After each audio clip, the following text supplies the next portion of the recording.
भगवान द्वारिका में विराजे, रुक्मिणी जी के साथ प्रथम विवाह संपन्न हुआ। कल हमने कथा सुनी। इन्हीं रुक्मिणी जी ने सुंदर बालक को जन्म दिया जो साक्षात कामांश है, कामदेव का ही स्वरूप है। जो शिव जी के क्रोध से कामदेव जल गया था वो पुत्र बनकर आया। संबरासुर ने इसका हरण किया, मारना चाहता था। कथा आपने सुनी है, बड़ी प्रसिद्ध है। एक मछली ने बालक को निगल लिया। वो मछली संबरासुर के यहाँ पहुंच गई। वहां पेट काटा गया तो जीवित मनुष्य बालक देखकर सब बड़े आश्चर्यचकित थे। रसोई घर में काम करने वाली एक स्त्री को दे दिया। वो कामदेव की पत्नी रति थी। अब देखो कथाओं में बड़ी गंभीरता छुपी है कि रति महारानी कब से अपने पति की प्रतीक्षा कर रही है। बावनकर जी, सतयुग में भगवान ने, शंकर ने कामदेव को जलाया है। कितने युग बीच में निकल गए होंगे, जाने कितनी चतुर्युगी निकल गई होंगी। और वैवस्वत मनवंतर के 28वें द्वापर में श्री कृष्ण प्रकट हुए और उनके प्रथम पुत्र के रूप में रति के पति कामदेव आए। तो जाने कितनी चतुर्युगी बीच में निकल गई। इतनी लंबी प्रतीक्षा अपने पति की कर रही हैं। यह है भारतीय संस्कृति, यह है हमारे सतियों का त्याग। 7 स्तंभ पर पृथ्वी टिकी हुई है, उसमें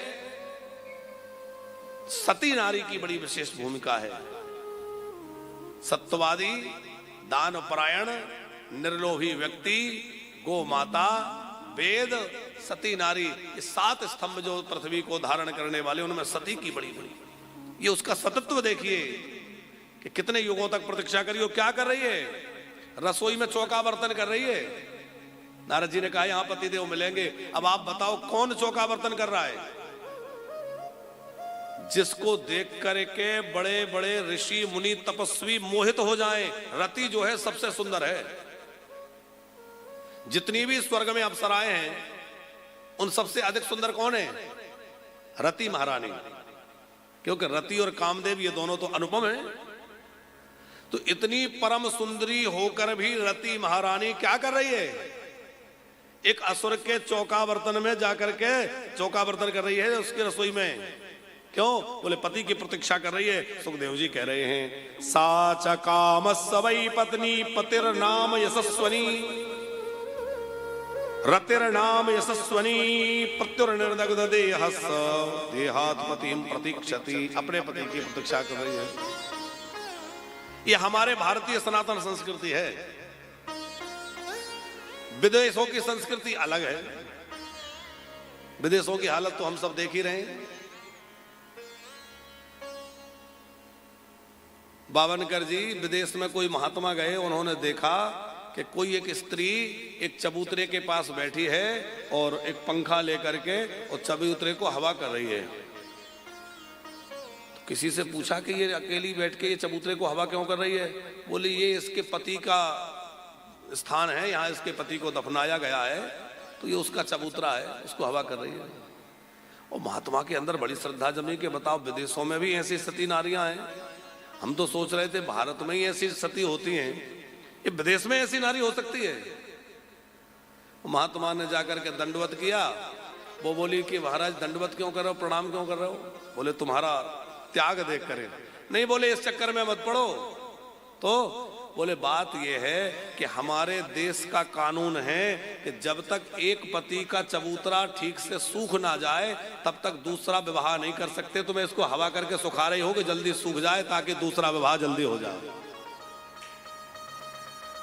इसको सुखा रही हो जल्दी, जब तक एक नहीं सूख जाता दूसरा नहीं कर सकते। तो ये तो हंसने समझने की बात है, पर भैया वास्तविकता ये है कि विदेशों की जो वहां का कल्चर है हम देख रहे हैं, वहां तो संबंध ही कुछ समझ में नहीं आता। कौन किसका बेटा है, कौन किसकी माँ है, कौन किसका क्या है? लेकिन हमारी भारतीय संस्कृति की कितनी विलक्षणता है साहब, हमारे भारतवर्ष में कितनी महानता है। पर आज हमारे भारत की उस संस्कृति को भी ग्रहण लग रहा है। पाश्चात्य संस्कृति उस पर हावी हो रही है। हम लोग अंधानुसरण कर रहे हैं पाश्चात्य जगत का, और पाश्चात्य जगत का हम यदि अनुसरण करते रहे तो जैसे पूर्व दिशा से निकलने वाला सूर्य पश्चिम में जाता है तो अस्त हो जाता है, उसी प्रकार यदि हम लोग पश्चिम की तरफ भागते रहे तो हमारी संस्कृति का सूर्य अस्त हो जाएगा भैया। इसलिए पश्चिम की तरफ भागना बंद करो। पश्चिमी देश हमारे पास आ रहे हैं, हमारे भारत की फिलॉसफी को समझने की कोशिश कर रहे हैं, भगवत गीता को पढ़ रहे हैं, हमारे उपनिषदों को पढ़ रहे हैं, हमारे वेदों के ऊपर रिसर्च कर रहे हैं, और हम बाबरे होकर जबरदस्ती उनकी चकाचौंध में भाग रहे हैं।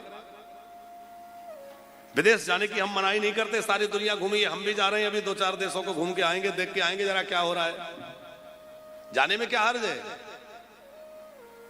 लेकिन अपनी संस्कृति, अपना सनातन, अपना धर्म, अपनी मर्यादाएं, इनको त्यागना नहीं है। हम कहते हैं आप विश्व के किसी कोने में रहिए, लेकिन जहां भी रहिए वहां अपने भारतीय होने का गौरव सबको दिखाइए। हम भारतीय हैं और भारतीयता की गौरव के साथ साथ अपने संस्कृति का ध्वजा सब जगह लहराइए। हृदय गर्व से चौड़ा हो जाता है जब हम याद करते हैं अपनी अभी बेटी जो वो अंतरिक्ष से अभी अभी आई, सुनीता विलियम्स,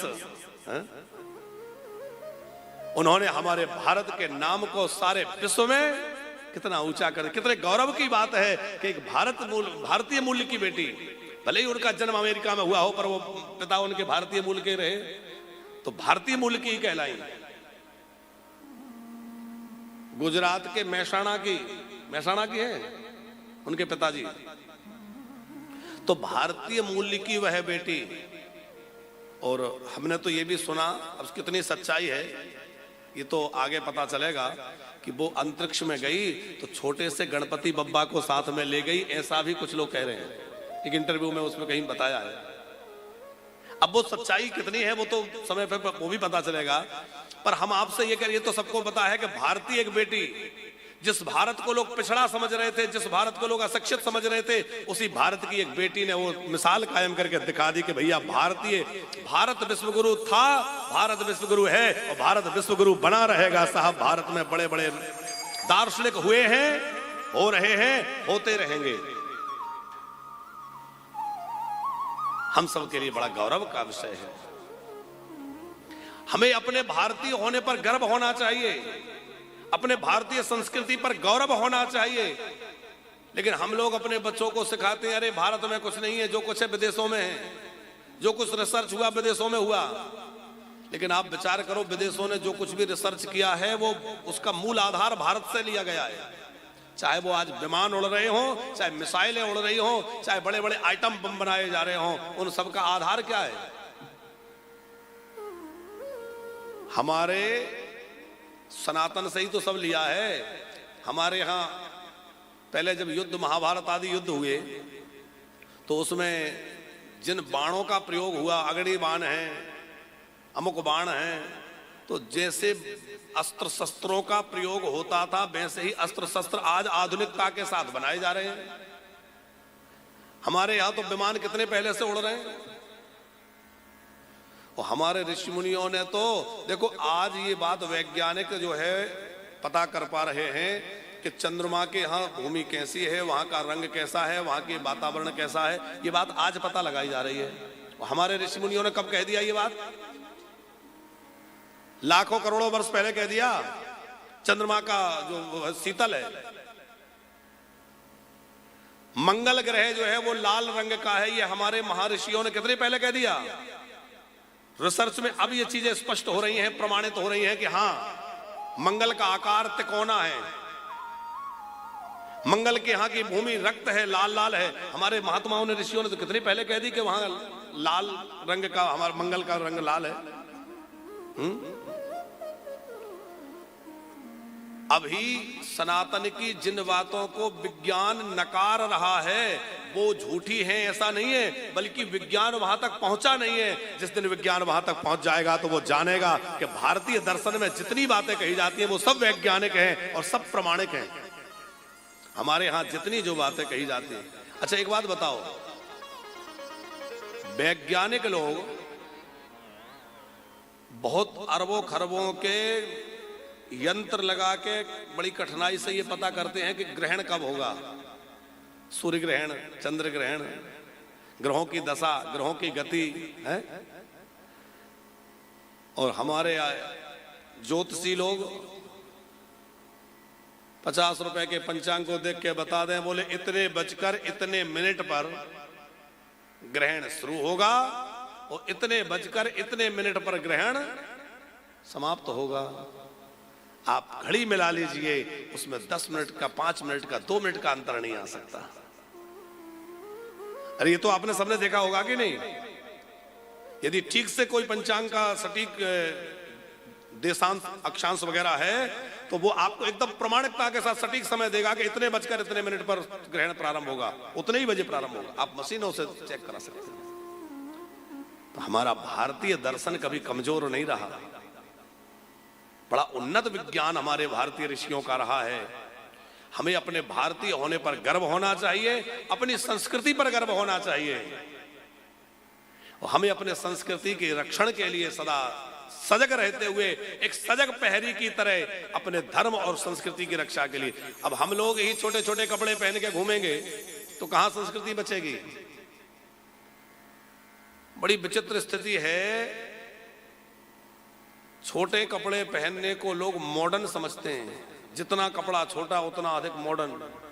हमें बड़ा आश्चर्य लगता है, इससे ज्यादा मॉडर्न तो हमारी भैंसिया है? वो तो बिल्कुल नहीं पहनते। अरे भाई, कम कपड़े पहनने से ही लोग मॉडर्न होते होते तो पशु पक्षी ये तो बिल्कुल पूरी तरह से मॉडर्न पहले से ये बेचारे पहनते ही नहीं। और हम लोग जो पहले यदि ये कहा जाए कि आदि मानव युग, तो फिर हम तभी अच्छे थे। अब फिर हमने पहले पहनना सीखा और फिर उसको छोड़ रहे हैं, तो फिर पहनना ही क्यों सीखा? क्या करना है?